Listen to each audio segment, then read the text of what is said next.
Mr.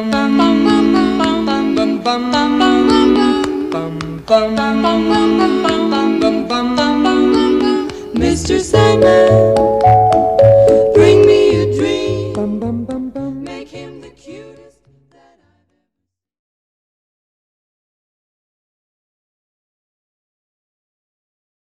Bienvenidos, este es el video correspondiente al ejercicio 4, exploración formal. Son exploraciones a partir de una cartulina. Este ejercicio tiene una dificultad, si se quiere, mayor a los ejercicios que ya han venido haciendo, porque es un ejercicio que de un objeto bidimensional, como lo es una hoja de papel, vamos a tratar de producir un objeto tridimensional. Dicho de otra forma, a partir de una misma operación, que es el pliegue, vamos a intentar hacer tres cosas en simultáneo. Vamos a construir una forma, vamos a fabricar un espacio habitable y al mismo tiempo vamos a producir su soporte a partir de la misma forma. Bueno, vamos a hacer unos ejemplos prácticos para poder entender de qué estamos hablando. Si tenemos una hoja de papel, vemos que la hoja de papel no tiene capacidad de soportar sea ella ni de soportar otras cosas. Sin embargo, si esa hoja, por ejemplo, la doblamos, ella tendría la capacidad de soportarse, producir una suerte de cubierta o de espacio en el que uno pudiera entrar o salir. Sin embargo, una operación de este tipo no permite tener control sobre la geometría y la forma resultante.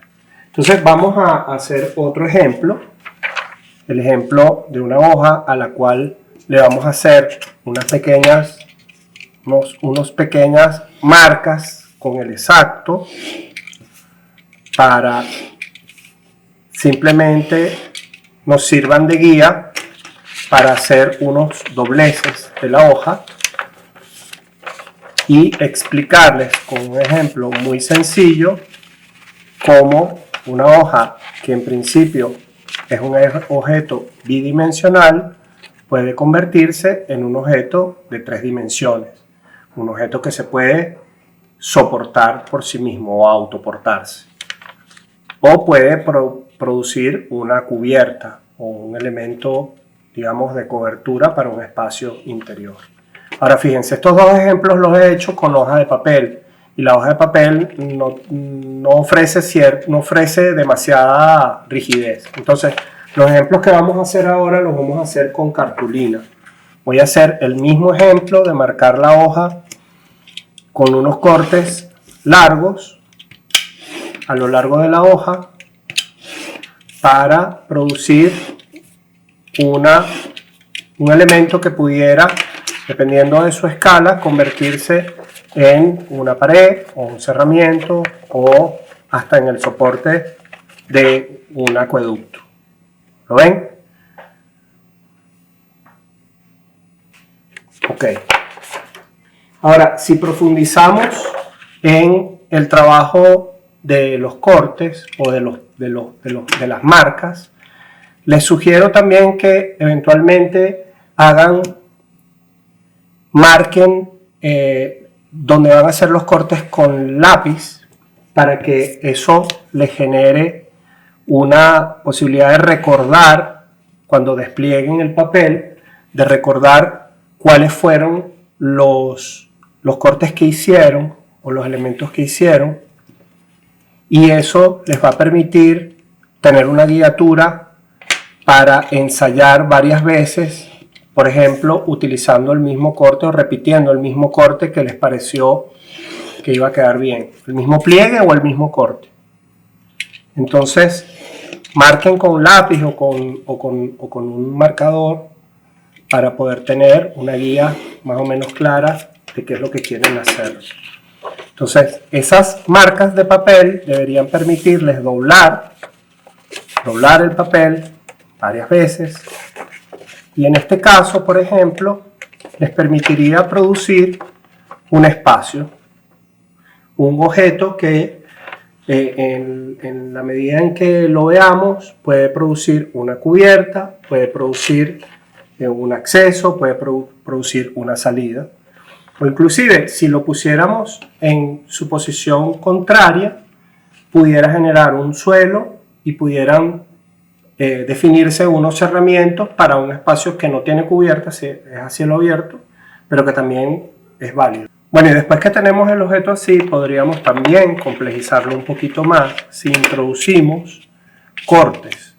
Por eso creo que es importante que ustedes marquen con el lápiz o con algo, marquen, hagan las marcas donde van a hacer los dobleces o los cortes, para que recuerden, puedan, digamos, una misma pieza utilizarla para explorar varias cosas.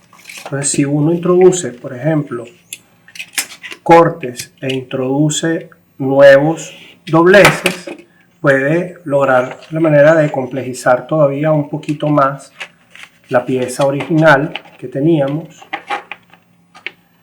y darle,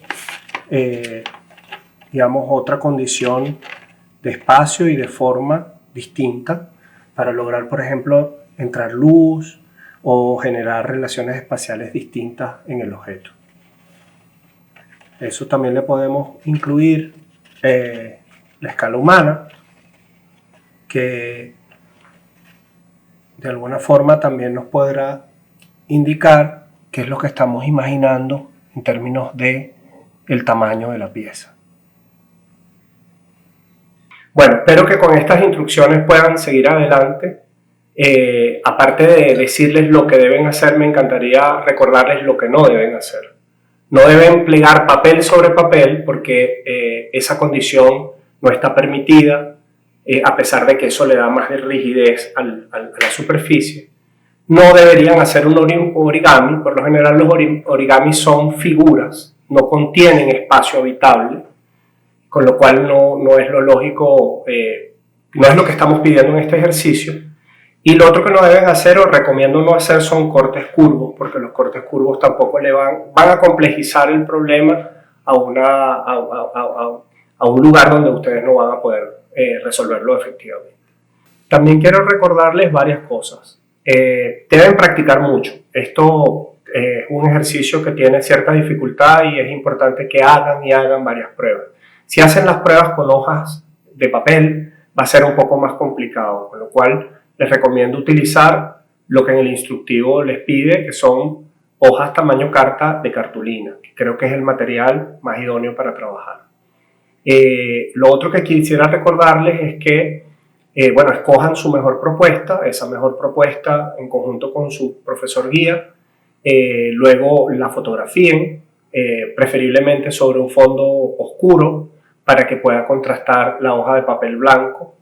Y la otra cosa que me atrevo a sugerirles es que incluyan a una persona o un pequeño palito o un fósforo, que creo que ya han utilizado, para que nos dé la escala del objeto que ustedes están imaginando. Es decir, un palito que represente a una persona en la escala que ustedes consideran. Pues nada, espero que les sirva este video de guiatura y toda la suerte del mundo. Chao.